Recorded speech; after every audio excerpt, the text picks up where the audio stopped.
know some of you were here last time. So this will be an 8-part series that our good friend Genjo Marinello is offering on the 10 ox herding pictures. And we'll do this weekly for the next 6 weeks. For those that don't know, I'm Geoff O'Keefe, the Executive Director of Zen Peacemakers. And if you can help support the work we do with the donation at the website, I will be personally grateful, and the organization will be too. So thank you in advance for that. And I'm going to maximize Genjo's time today and mute myself, step back, and Genjo, I want to thank you again sincerely for offering this great work, essential study for our practice. And I'll turn it over to you here, and I've got the door. Well, welcome to everyone. We're examining the 10 Zen ox pictures and how they might help us understand our own spiritual formation and journey in a way that we can more consistently be plugged in to something beyond our narrow egoistic view and have a much broader and open-hearted perspective about even very trying and challenging times. And that we can be grounded in something so vast and boundless that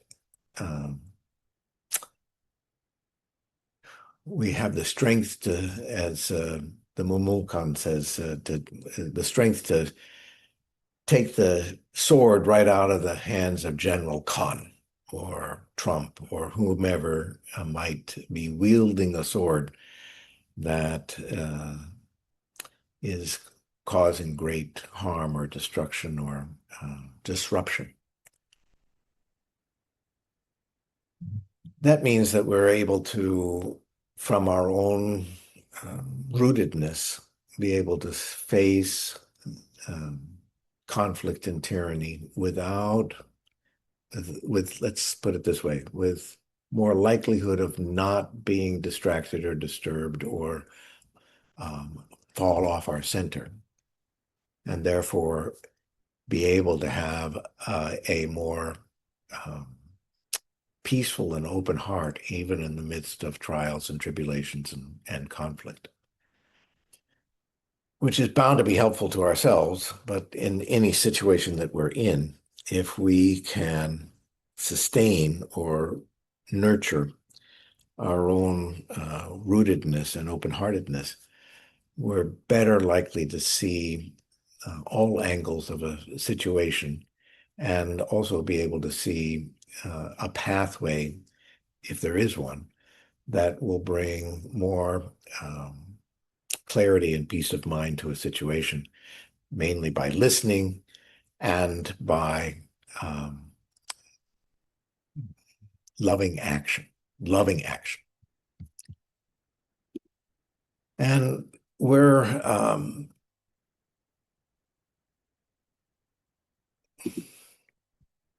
loving action is not all that easy to come by, especially when we're disturbed and distracted. And so being rooted in something beyond ourselves is so essential, even truly beyond our lifetime. And when we have to be able to take a long view. I think in general, humanity over the last 12,000 years has been making progress, but it certainly has had, it's gone very slowly. Maybe in geological times, it's been just tremendously rapid, but there's always been times when, as a culture, a society, we're taking steps backwards, not forward, towards more acceptance and more harmony with our environment and the planet. I think we're in some stepping backwards times now in the United States and globally. And we've gone through them in the past, and we're not going to end with this cycle. But, when we start moving forward again, perhaps we can establish of a kind of collective rootedness that is less likely to be swayed by our egoistic greed and attachment, and that we can actually have empathy and care for each other and the rest of the animal kingdom and the planet.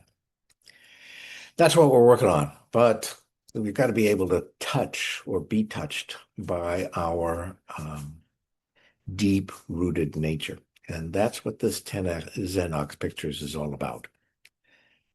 So I'm going to put into the chat the document that I put last time so that you can all bring it up independently.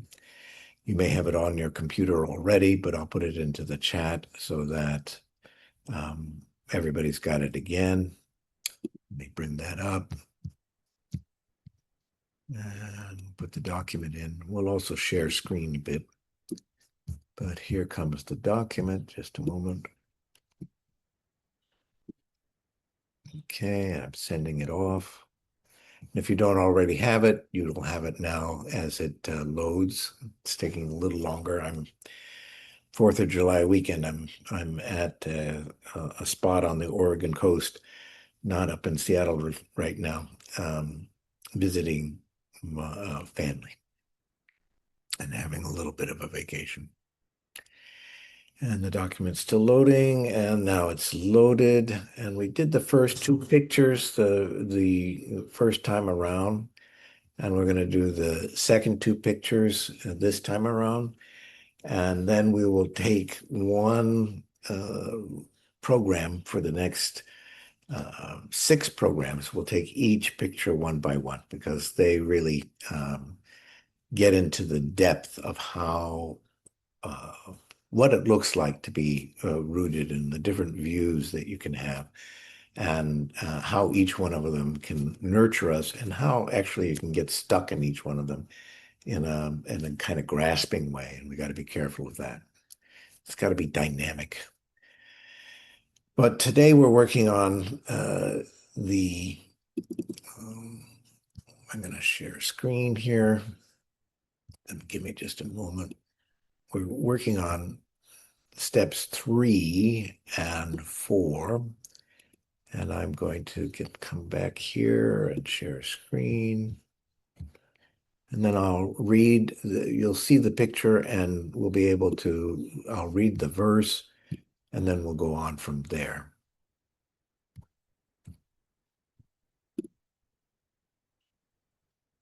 Okay, everybody should be able to see that.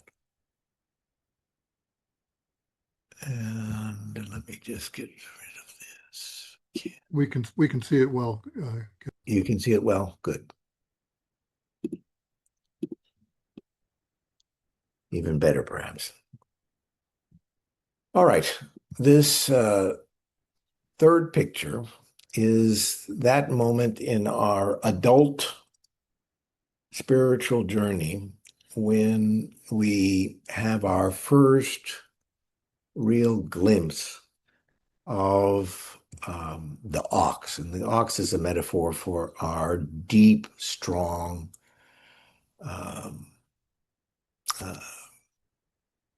nature at our deepest level. And let me get this just a little bit differently. I gotta scroll on this one. Hold on a second.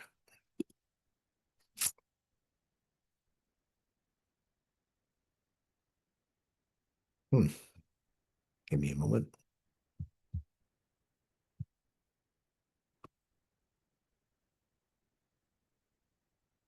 Here we go. There we go.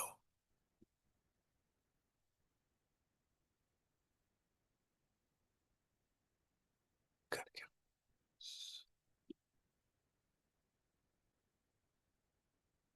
still sharing. All right. Seeing the ox. The verse goes as follows. I hear the song of the nightingale. The sun is warm. The wind is mild. The willows are green along the bank. Here no one can hide. What artist can reproduce that splendid head, those majestic horns? Then the commentary. When one hears the voice, one can sense its source. As soon as the six senses merge, the gate is entered.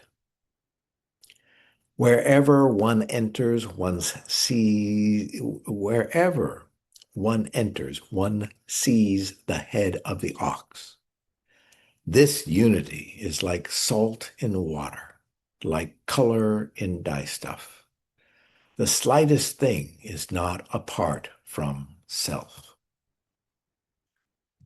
Stop sharing. You can all bring up the document as I have on your screens from the chat so that you can see it independent of the Zoom screen. Okay.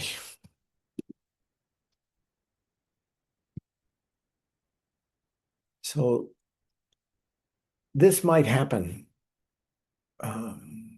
when we've gone beyond being moved by a piece of music or a piece of art or a person we're in love with, or a high desert with a canopy of stars at night, or walking along the beach, or seeing a sunset or a sunrise or a moonrise. And you have that feeling of, oh, communion. This is deeper. This is when you've seen not just something that stimulates your sense of communion, but you feel this gigantic sense of self with a capital S, and everything is vibrant and alive. For me, this happened in the summer of 1977. And I was in my first week-long Zen retreat. And around the third day of sitting full lotus, I thought I was going to die. My knees were going to explode. My back was going to explode. My hips were going to explode. And I really wanted to run away. This just felt like torture. And we had a resident Zen priest who had come from Japan, from a Heiji, actually, Soto Zen priest. His name was Rano Osho-san. And he had the kaichin, or the bell to start and end sits. He also had a stopwatch. And when he put not a stopwatch, a pocket watch, and when he put the bell over the pocket watch, we knew it was going to be a very long sit because he didn't want to see what the time was. So we knew that this was at least going to be a 50-minute sit or longer. And sitting full lotus after 3 days, or as close as I could approximate it on my first Zen retreat, it was like getting a death sentence. And I thought to myself, well, I could get up and run away. I've got my car out there in the parking lot. I was on Vashon Island in the Pacific Northwest and Puget Sound, and I could just run away. I gave Zen a try, and I'm done with it now. This is torture. I'm not staying. That certainly crossed my mind. The other thing was that if there is something to this pathway of Zen, to something greater than my narrow egoistic view, I should probably stay and hope that something opens up and see what happens. I decided to stay, which meant that I was going to take whatever arose and just sit. And because I was no longer I had taken running away off the table, and I knew I was just going to be there for whatever came. then the pain and the distraction of the pain went into the back seat. It was still there, but I didn't, it wasn't, so, all right, so it was going to, maybe it would kill me or I didn't implode or explode, but I was still going to stay and sit there. So now what? And this very, very long sit, instead of being, it was over 50 minutes, but it was like 5 minutes because the pain had and distraction had gone in the back seat and I wasn't leaving. All of a sudden, the time got distorted in a way. And I was just breathing and just sitting. And I wasn't afraid of the pain. And because I wasn't leaving, where was I going to go? And so I was shocked that after what seemed like 5 minutes, this bell rang and the sit was done. And then we had keening or walking meditation around the room. And it was an early morning with heavy fog, but the fog was very white because the sun was shining through it. But it was mixed with a tree that I could see outside the window where there was dew dripping from the tree and dew on the grass. And I saw this branch with leaves, evergreen, actually. And so not leaves. And in this white fog. And tears started streaming down my face. And I wanted to shout to my compatriots who were walking around the room, "Don't you see it? Don't you hear it?" But there wasn't anything new to see or hear. It just felt so alive and vibrant. It felt like the walls were alive, the ceiling was alive, the floor was alive. Like I was like I was walking on air or something. And certainly the scene out the window that I was walking by was just astounding. And everything, including everyone in the room, just felt so vibrant. But I didn't know how to put that into words other than what I'm doing right now. And I went to Hirano Osho-san and said, "What is it when the tree and the dew and the grass and the fog speak without words?" That's what I said to him. And he said, "That's the real beginning of opening up to your true nature." And I was very moved by that, and tears were still coming down my eyes. And this is an example of seeing the ox and feeling this incredible sense that we're all a part of one fabric, and that fabric is alive. And that every molecule is a part of that fabric, and everything's alive. And I wouldn't be sitting here talking to you right now had not been for that experience in this third day of a summer retreat on Vashon Island in Puget Sound in 1977. And it certainly changed my life.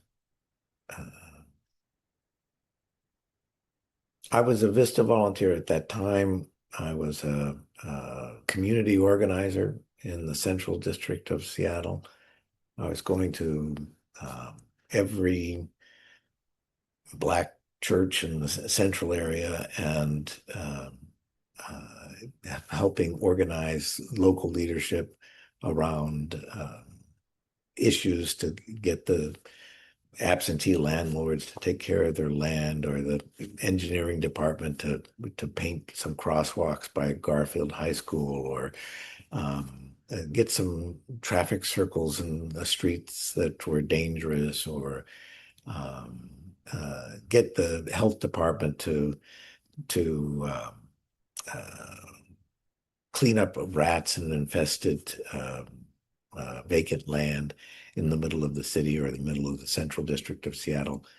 And the ways we did that was that, we petitioned the city to take care of an absentee landlord, and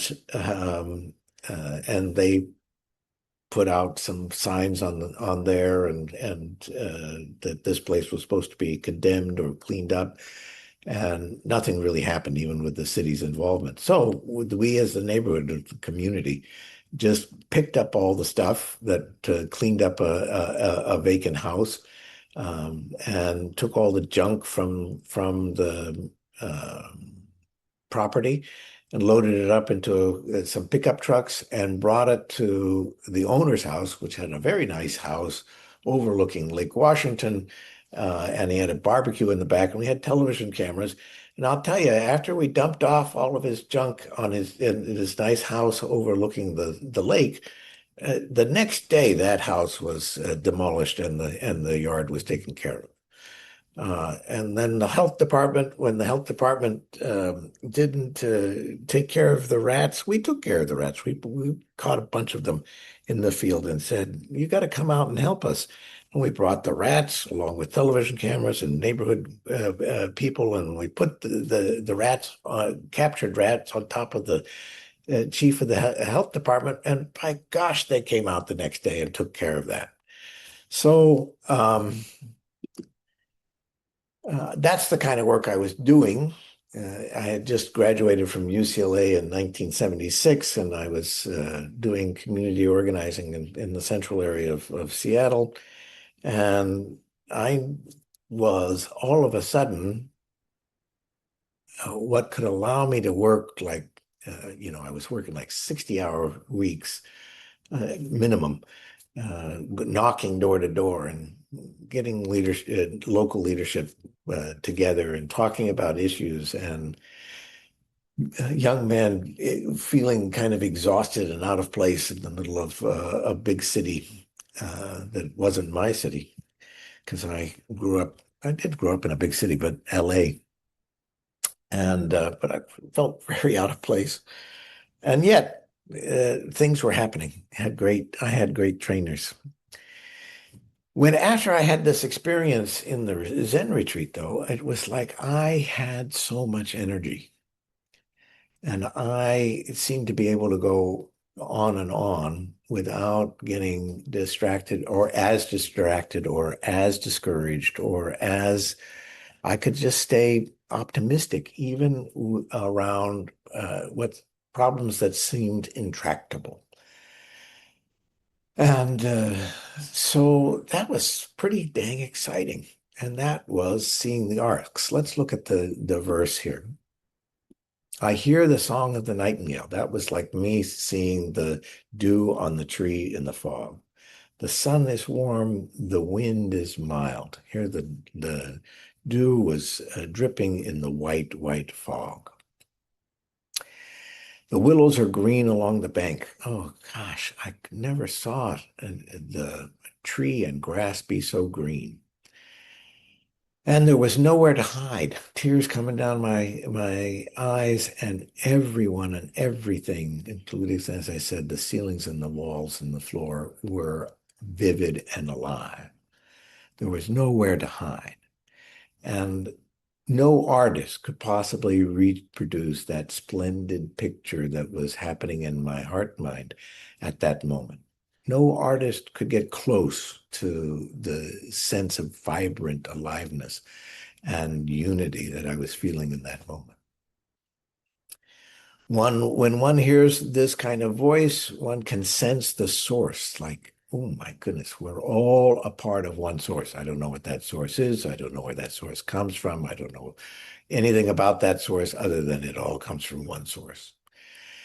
And indeed, the six senses seem to merge at that moment, and the gate between self and other has fallen away. And whenever one enters, one sees the head of the ox.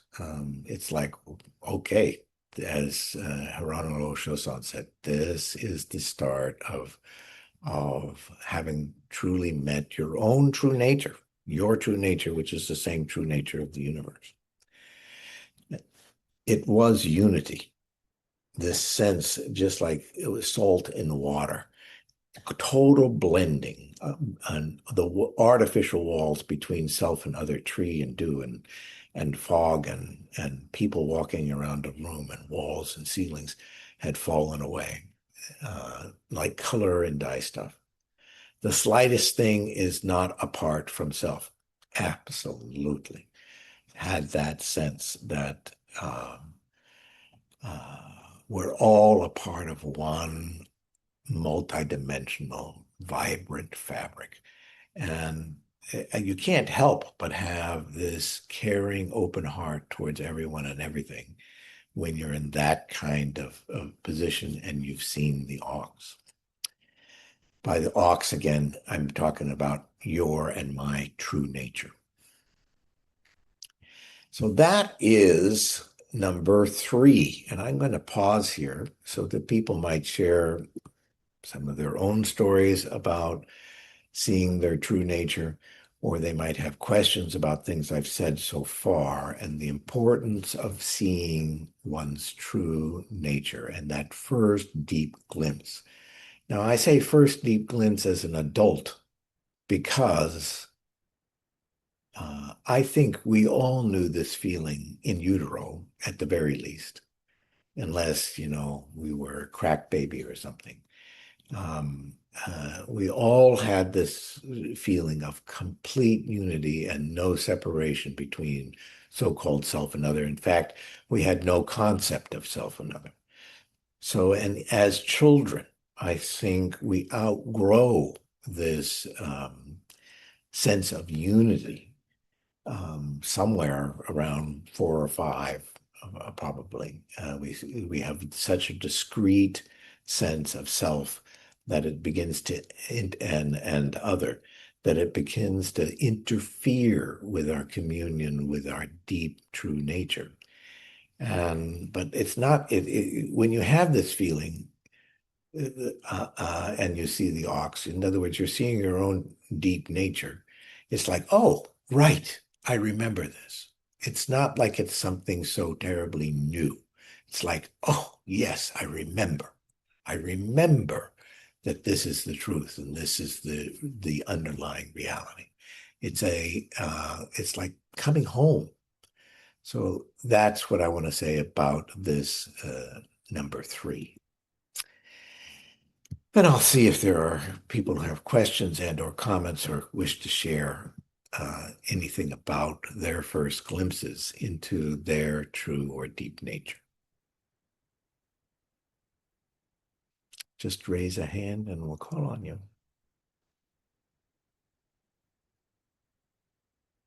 Go ahead, Julian. Thank you, Genjo. Good evening, good afternoon, or good morning, wherever everyone else is. I'm not quite clear what I'm going to say actually, but all the time you are describing that experience, and I've actually started reading your book as well.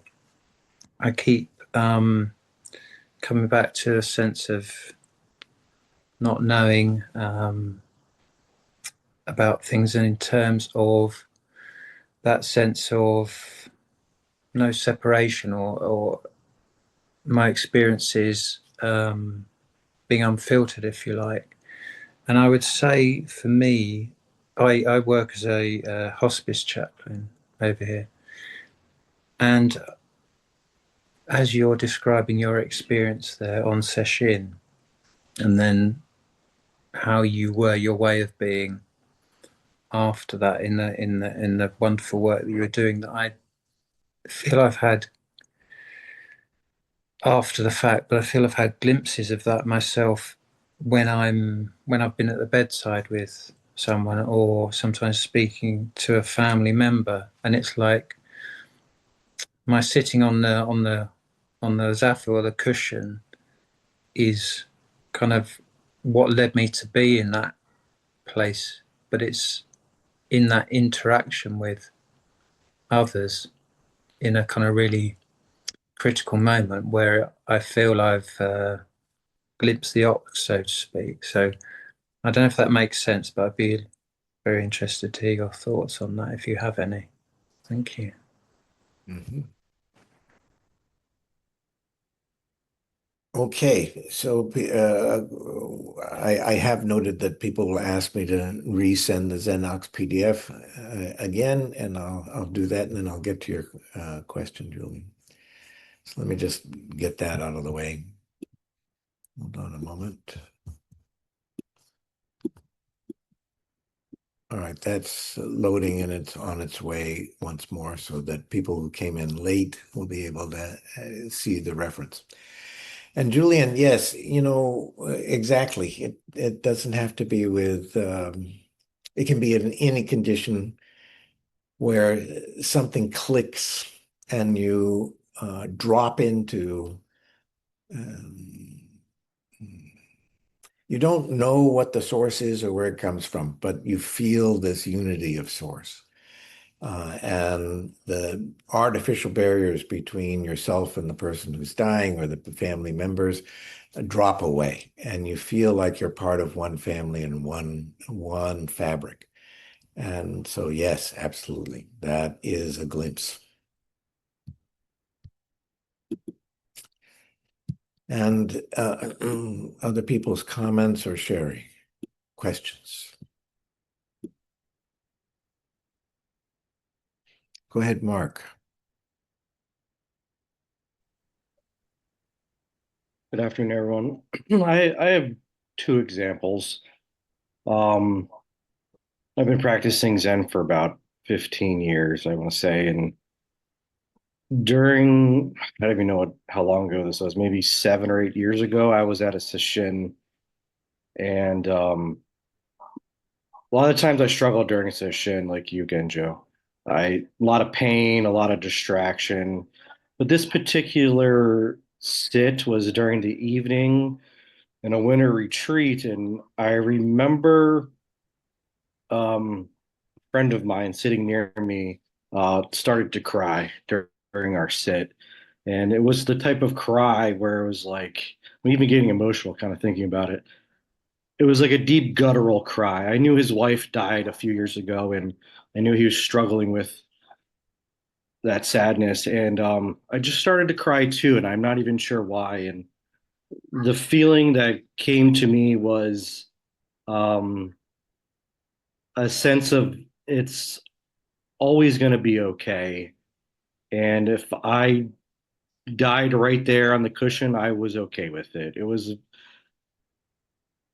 a very profound feeling of okayness, I guess, that I still remember to this day. And the second example is through my travels of spirituality, I've dabbled in psychedelics too quite a bit. Um, and I remember specifically one night having a profound experience of I'll go more into it. I was feeling very depressed at this point in my life. This is right before COVID. I was feeling the most depressed I think I've ever felt in my life, and I didn't really want to live. I didn't really want to kill myself, but I just didn't want to exist. And my brother suggested to go do some ayahuasca, and I said, I'll do anything right now. I was practicing Zen at this point, but I just couldn't figure out what was going on with me, and so I did. And the deep sense of oneness that I felt, just it really, um, it's just hard to explain again. I felt like even if I wanted to kill myself, I could not. I couldn't. There was no time. There was no me at that time. There was nothing at all. And even if I wanted to, I couldn't. There's no running away. And it really lined up with Zen for me. It's kind of it really you hear my child crying in there, I'm sorry. It really was a deep, profound of like this lines up with my practice. Um, so yeah, those are two experiences I feel like that I've had. Yeah, sacred medicines, have been used on every continent in every time around the world, and they can be a catalyst, absolutely, to this third uh, Xenox picture. Um, Mind you, this is the third Xanax picture. There's many more. And so it can be a catalyst to that first opening if the Zen retreat didn't do it. Maybe a sacred medicine will do it. Maybe a death, someone's unexpected death will knock you into it. Or maybe some tremendous joy will knock you into it. And some kind of push or catalyst of some kind gets us out of our narrow sense of self. And it opens up. And again, it could be a tragedy, or it could be a birth, or it could be a sacred medicine, or it could be a Zen retreat. It does, there are lots of different catalysts, but the first opening always includes a sense of timelessness, always includes a sense of unity, always includes a sense of source, even though you don't know what that source is. That's the no knowing. And it's there's a sense of vast and boundless, and a sense of seamless unity by whatever catalyst breaks you out of our narrow egoistic sense of self.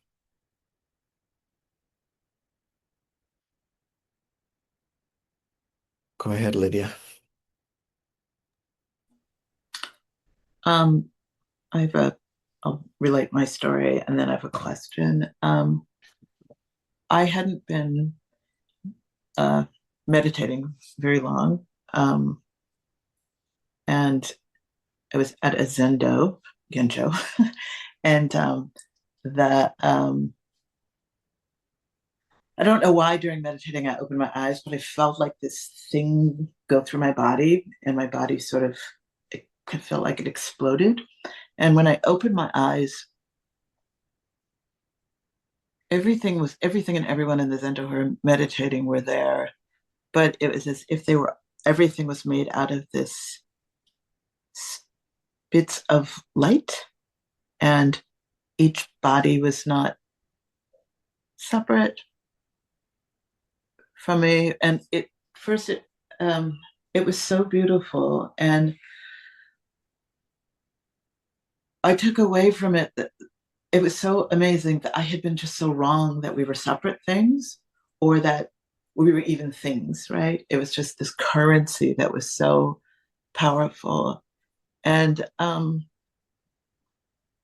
it was so life-changing. And I think I was so fortunate that it didn't happen due to any effort. So I didn't come away feeling like I earned it. I don't mean there was no effort. I mean, I was sitting, et cetera, et cetera. But it felt like it just emerged like a fog or a cloud dissipating of something that wasn't true. And I cried because I thought, oh my God, I've been so wrong. And but it was like both things were true. Like, it is also true that people in the room were people and the floor was the floor, but it was also this other thing. And it lasted for a while. It I think it was for about 6 months afterwards. I was in love with everything, and everything felt sort of like a tickle, like a vibration. So that the actual experience ended, but the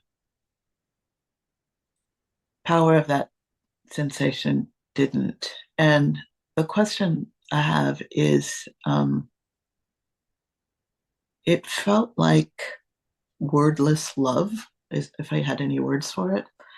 And it makes me wonder, this many years later, if even putting it as love, do you know what I mean, is somehow not the thing, right? But I don't have any other language for it. But it felt like an extreme, boundless the result was love, I guess is what I would say. The experience wasn't love. The result felt like being in love with everything. Yeah, I think that's a great description, Lydia. And if there was a question in there, I kind of missed it. I just was in agreement that the result is love. You know, there's just this unity, vibrant unity. It's as though my sense of separateness or self and other is like leaves on a tree, and all of a sudden, and each leaf thinks that they're this little island, and there's another leaf over there, there's another person or another thing, and that's somehow something separate. And when we have this first, as an adult anyway, glimpse of our deep nature, you all of a sudden jump to the tree trunk perspective. It's like, no, all these leaves are part of one organism. They're still leaves, but it's all a part of one organism. And it's all light, compressed light. In fact, even physicists say that's all anything that matter is just sort of compressed light. And so we have a direct kind of intuitive sense that we start to see that everything's just light and that it's all part of one fabric. And that, yeah, there are still quote unquote objects or separate people with their separate leaf identity, but wow, it's all part of one tree, one tree. And the unknowing part is that I don't know where the tree came from, and I don't know why it's here. I mean, there's deep no knowing, but it's also getting comfortable. I don't need to know. Carol, did you have your hand up?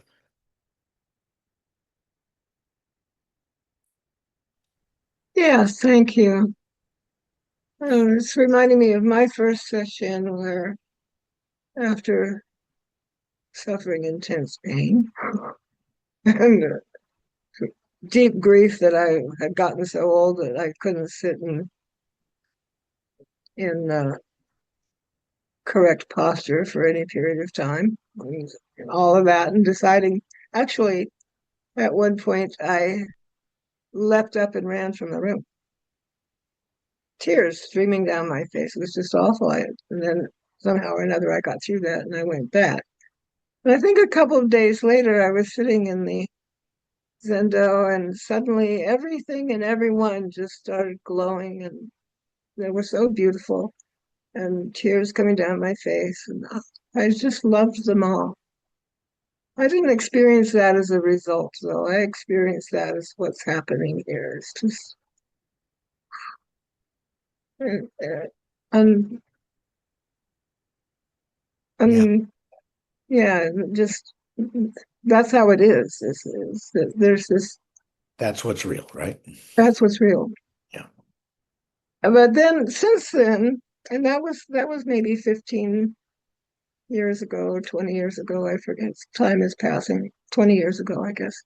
And now, or in the interim, although I've had glimpses of that happening briefly, but never quite that intensely, what happens instead is that the mind and body drops away, and then I'm sitting there in the fog. And it doesn't break open into this experience of light. I feel the loss of identity, but not the sense of merger. And so I have a lot of, I don't know, I wish that were different, and I wonder if we're going to cover that in the Oxford reading pictures or what. Yeah, it's important to remember what's real. You knew what was real in that experience, and that is what is real. Yeah. Everything else is our apparent reality. But the real reality is this vibrant unity. beyond self and other. That's what's real. And it then you can't help but feel love for everyone and everything. And what a foundation that is. And learning, well, I think it's at about this point we should go to the next Xenox picture because it'll begin to cover it. Okay. All right. Thank you. But let's see if there's anybody else who wants to jump in before we go to the next one. But that's a good transition spot there, Carol. All right, not seeing any hands. I'm going to share screen again, and we're going to go to, let's see. So this is number 4.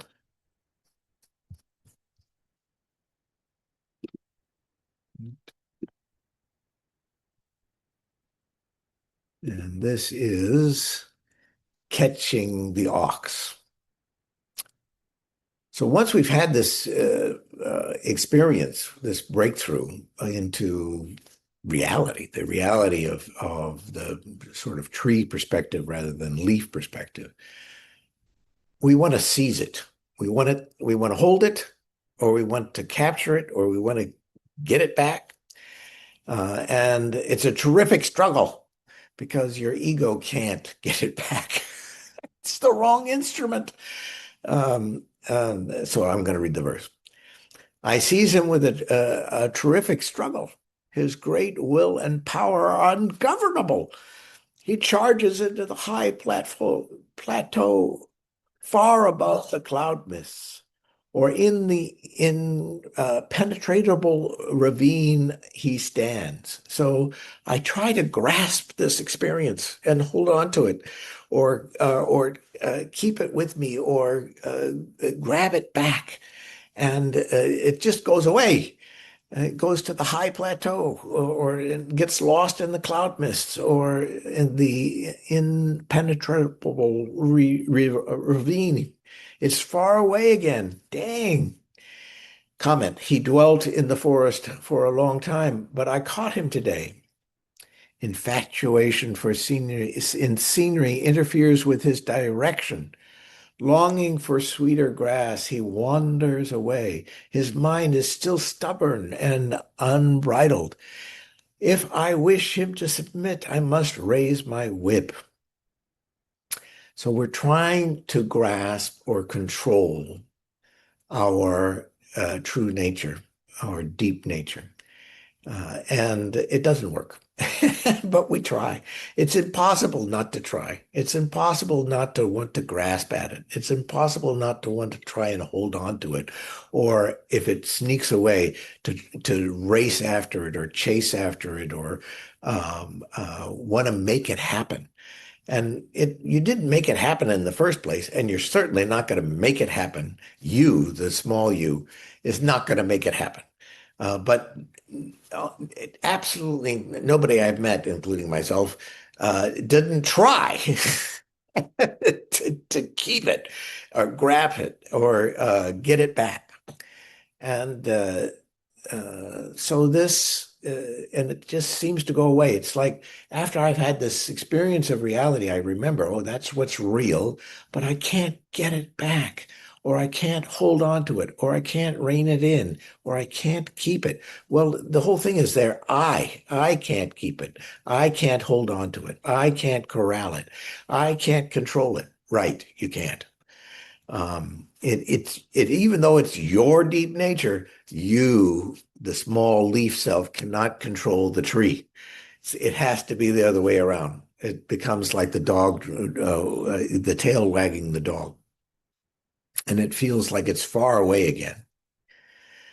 And it seems stubborn and unbridled. I can't control it.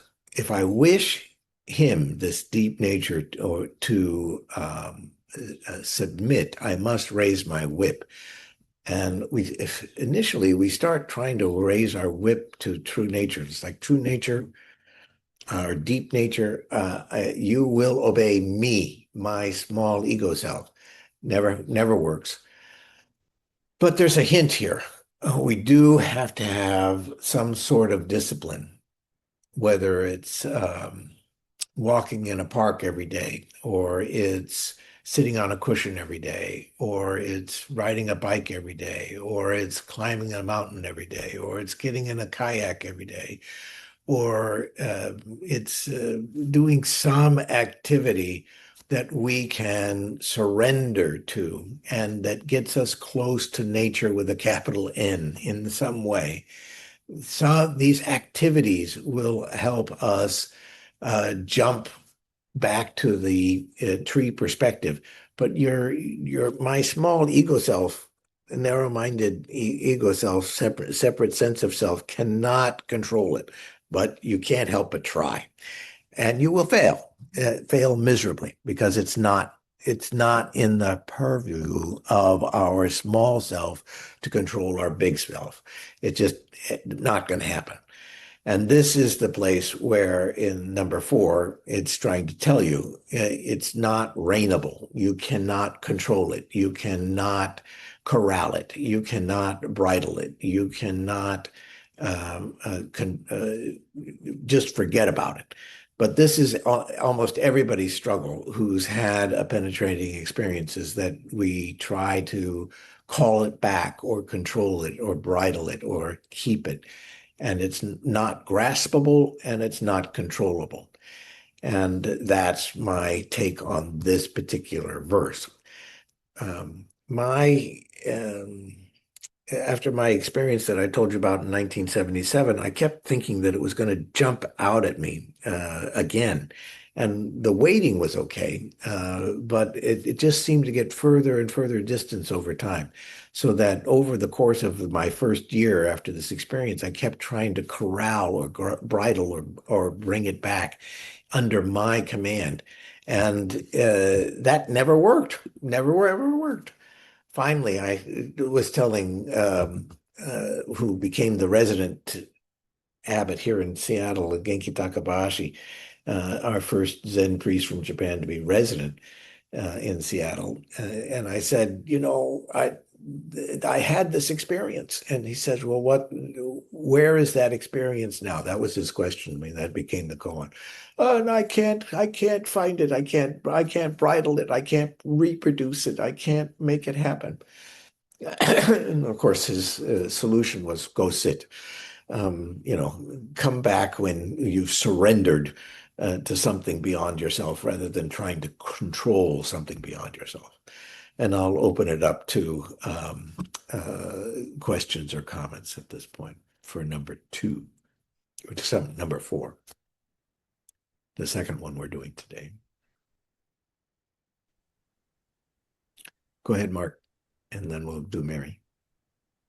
I have a question. This is kind of like the first part, I guess, is kind of absolute samadhi and sitting on the cushion and mind and body falling away. This part seems to be positive samadhi. Is that kind of? No, it's not. No, we'll get to positive samadhi and negative absolute and positive absolute are yet to come in the Xenox pictures. This is just the part of the journey where we're trying to control something that can't be controlled or grasped. The discipline of sitting. Right. Well, you can't even control it with the discipline of sitting. You can surrender to sitting, but you can't say, I'm going to do this discipline and therefore I will have this experience. It just does not work that way. That's what this fourth picture is all about. I definitely know that for sure. But it just seems like, I don't even know what my question was, so I'll move on. Thank you. And Mary? It was rather recent that I was walking, and I had told this to Geoff, that all of a sudden I looked up. This was after some health issues, and I just said to the sky, I'm a tattered beggar. And so I really don't care about what this experience might be termed. I don't really care to put a cap on it or a label. I'm convinced that Zen is confusing and I'm a beginner all the time. Good. And perhaps I don't deserve to learn or whatever. But I Let's get beyond that part. yeah, I was really grateful. I was grateful and relieved to be able to say that. And then I think I told a couple of people after this experience, strangers started smiling at me in the street, and I found good parking spots and doors were open for me all over the place. I thought, what is this? I thought I'm not going to bother to define it. So let's just, ride on the wave and enjoy it. I had another not strange. I had another experience when I first started reading Thich Nhat Hanh. This was several years ago. This was at the advice of a progressive pastor. 3 weeks after I started reading Thich Nhat Hanh, I fell in love with him. And then in the dead of winter up here in Iowa, all of a sudden at Fleet Farm, there appeared a Buddhist monk in full saffron robes with overalls underneath. Well, in Iowa, you just don't see Buddhist monks around. I'm not kidding. And so I walked around him and I thought, do I go up and say, do you need help? Do you speak English? And so I thought, because nobody else seemed to notice him. Nobody else, I don't know if people were studiously ignoring him because we're Iowans and we don't show emotion. Everybody was ignoring him, and I thought, okay. So I didn't do anything. I wanted to talk to him. Hi, I'm Mary Lynn. I'm Thich Nhat Hanh. I love Thich Nhat Hanh. How are you? Thought, oh, can't do that. I'm going to sound too much like a hick. So I researched Zen monasteries in Iowa, and the Ryumanji Dragon Gate Temple is 90 miles from me. So I called up the abbot and I said, I was reading Thich Nhat Hanh for 3 weeks, and then all of a sudden I see a Buddhist monk in Fleet Farm. What is that about? He laughed and laughed and laughed. We had the best talk. And Shokan Weinkauf is a retired Roman Catholic priest. And so he was just very simpatico. So we had an excellent talk, and then eventually we met. But so these different things happen, and I just go, and try not to label them. Just try to sit back and celebrate them. And that's about all I can do. That's about the extent of it.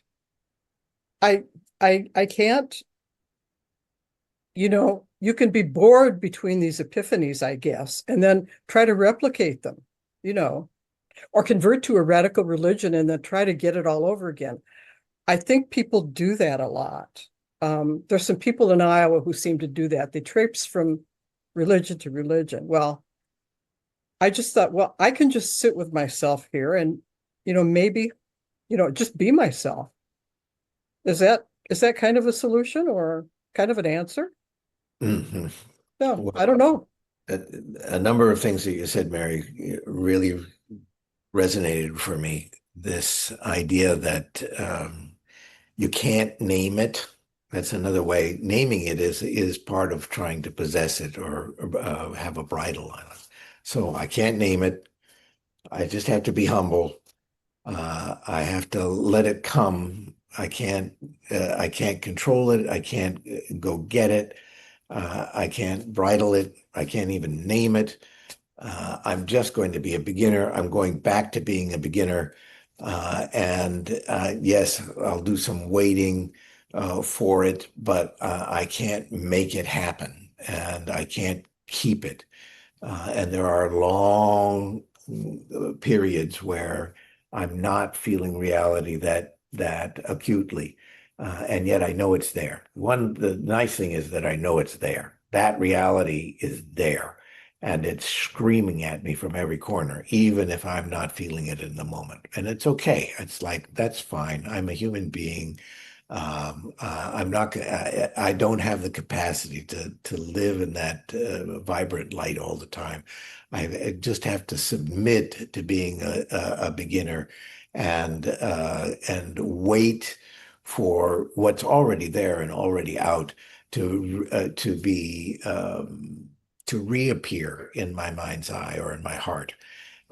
Because at least I have the confidence to know that it's there all the time and it's shouting at me from every corner.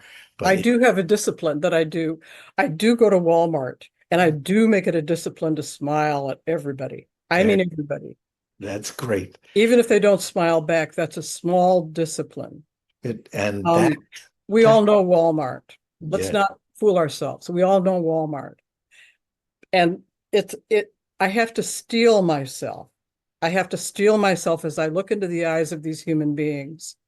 I have to steel myself because of what I see, because of the abuse, the neglect, the drugs, you name it. And so it's a small thing. And I think it's an achievement after I come home from my shopping that I've smiled at somebody. I don't know. I know less today than I knew I know less now listening to you than when I started. Great. I'm glad to hear it. Oh, okay. You're right on track. And yeah, this idea that we can look into each other's eyes, especially those who are on the street, or I can look into my dog's eyes, I can look into my spouse's eyes, I can look into my daughter's eyes, or I can look into a person on the street, whether they're in Walmart or they're lying down on the street or they're begging on the street. I can look into somebody's eyes and see into their trials and tribulations and joys and sorrows, and into, even beyond all of that, into their deep, vibrant nature. When my eyes are open, I can look into your eyes, you can look into my eyes, and we see beyond the trials and tribulations and joys and sorrows, this common source. So just keeping my eyes open and having confidence that reality is always there, shining, and whether I see it in this moment or not is not nearly so important anymore. I don't need to be seeing it. I have confidence that it's there. And from time to time, it really shows up in the sense that my small self gets out of the way sufficiently that, I'm totally present to it from time to time. But I don't even need to be totally present to it. And to claim that I want to be totally present to it all the time, again, is this number 4 that's impossible. It's not under my ability to control or make happen or to possess or to bridle. That's what this number 4 picture is all about. Any other questions or comments?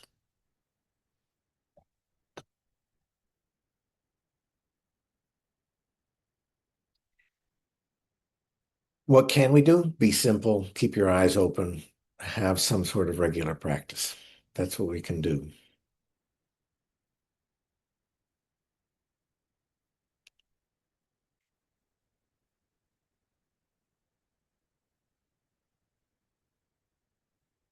Questions, comments, sharings?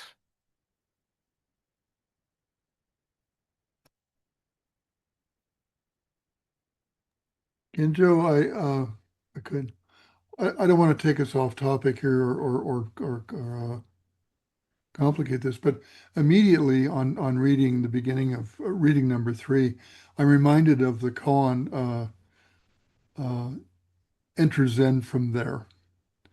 And I can't remember exactly where it is, if it's in Hekigan Roku or Shoyu Roku or where that is. I don't remember exactly, but I'm sure you know it well.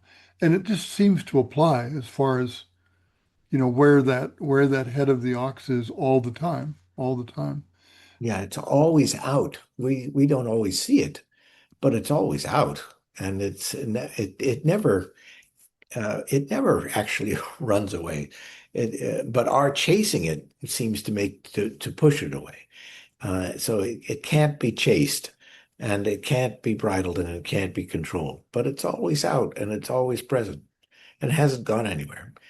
And it is, after all, our deep nature. There's nothing to attain, and that is the place to begin again and again and again. There's nothing to attain. It's already out. I'm not always seeing it, but it's all out. And there's no way anyone or anything can take it away. On the other hand, I can push it away by trying to bridle it or control it or keep it.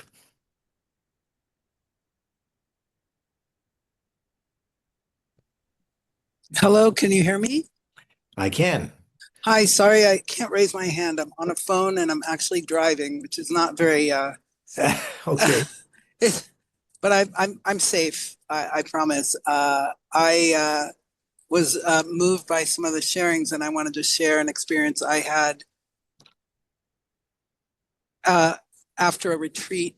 It was I had, like so many people described already, I'd struggled with pain and discomfort during retreats, and was on, on a retreat where one of the main instructions, this was not a Zen retreat, was to really relax the body, relax the body, relax the body. And during the retreat itself, I followed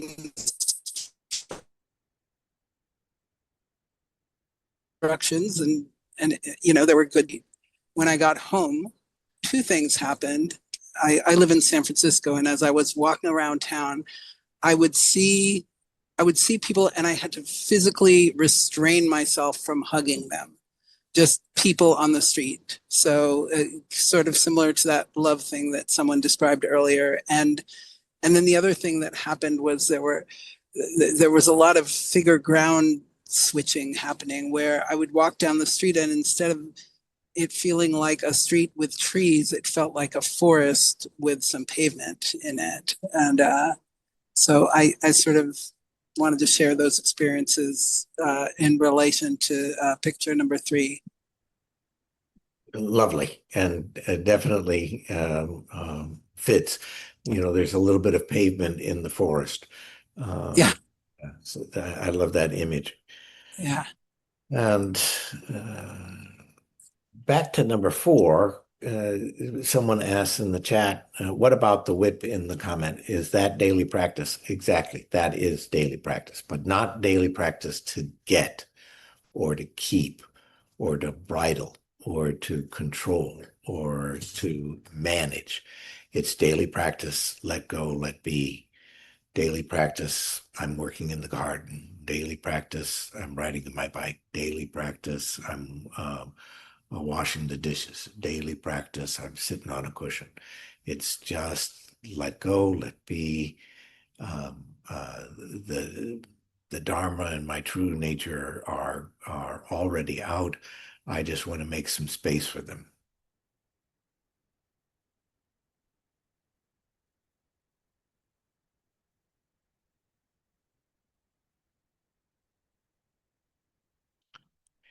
Any other sharings or comments or questions? Go ahead, Carol. Well, sometimes, frequently, I sit and I chase my thoughts around in circles and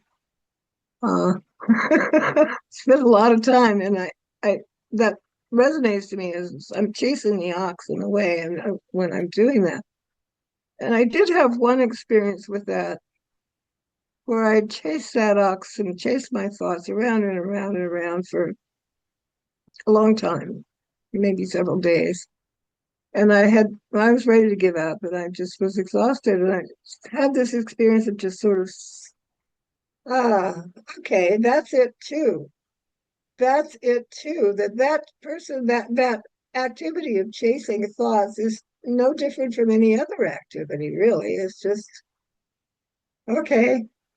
So I don't know exactly how to describe that. It's not a great, wonderful, glowing experience. But actually, I could see that person sitting there chasing thoughts as this kind of glowing, beautiful person to be in love with. That's lovely, Carol. I really like that and appreciate that. Even the chasing is still it.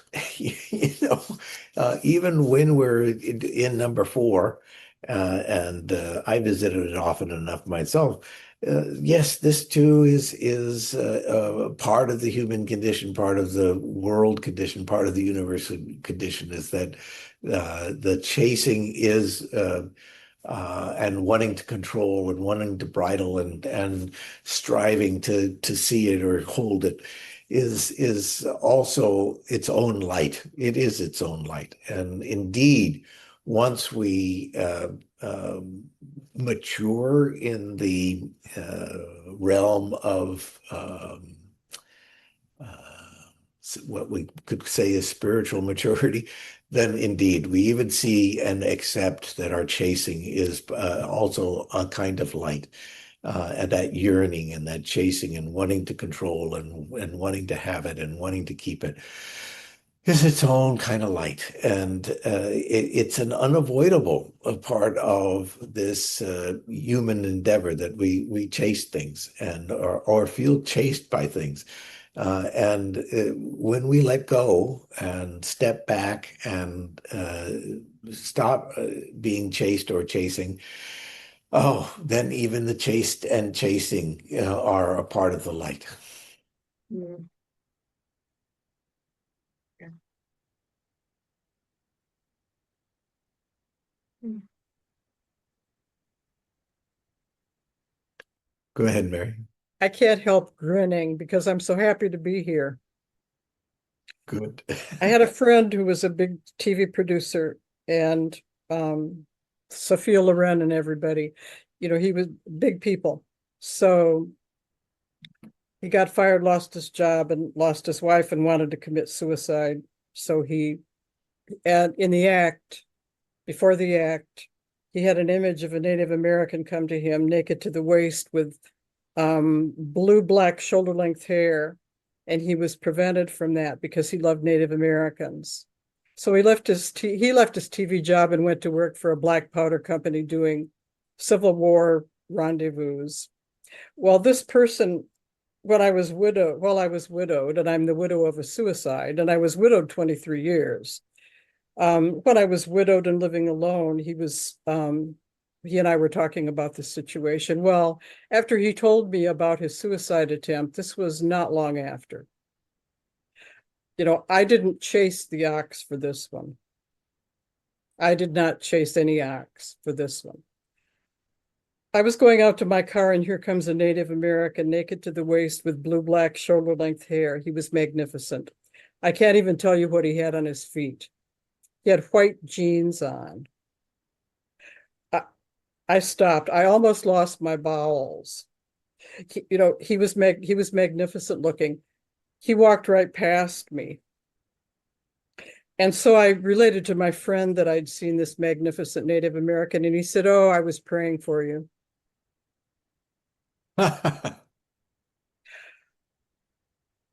Wow. I don't put a cap on that kind of thing.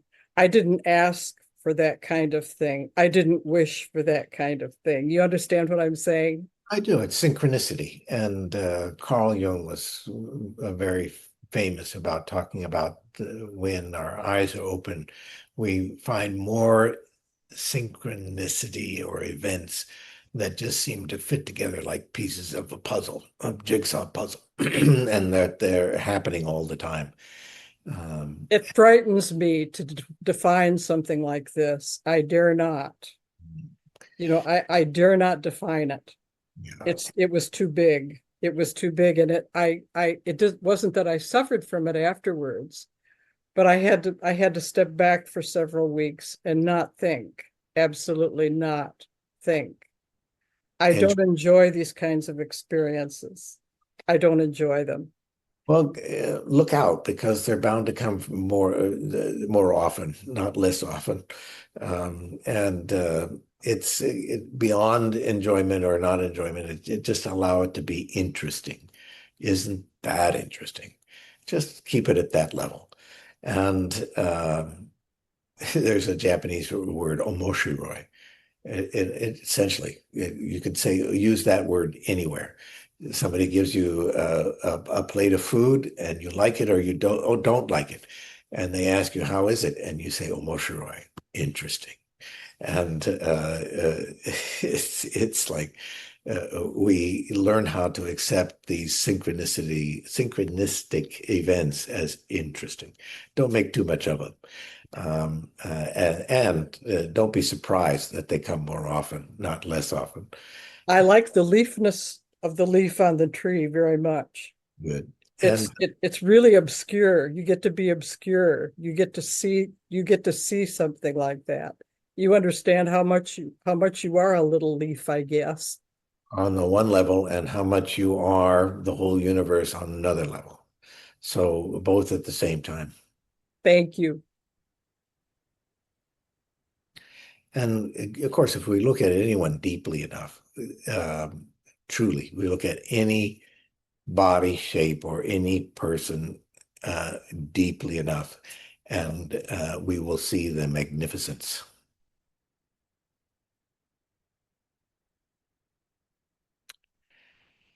So any final questions, comments, or sharings?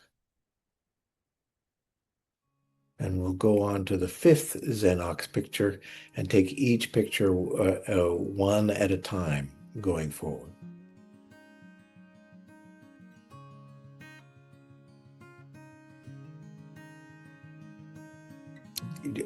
Who is that? Is that Gudrun? Did you have a question?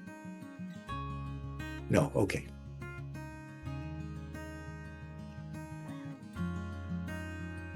I think we'll close for today then. It's been lovely to share time with you, all of you. And even chasing is also the light, and is some of it is unavoidable. I will chase again. I have chased. I will chase. And that too is light. And I just try to remember sooner than later, that's not going to work. Thank you, Genjo, for your offering, for your teaching and insights, and thank you all for coming back. What joy it is that we all come back. So we're back together again next week at exactly the same time, same Zoom link. So put it in your calendar and have a good week, and we'll see you then. And Genjo, enjoy the Oregon coast, sourdough bread, smoked salmon, and local beer. Yeah, they're all on my list.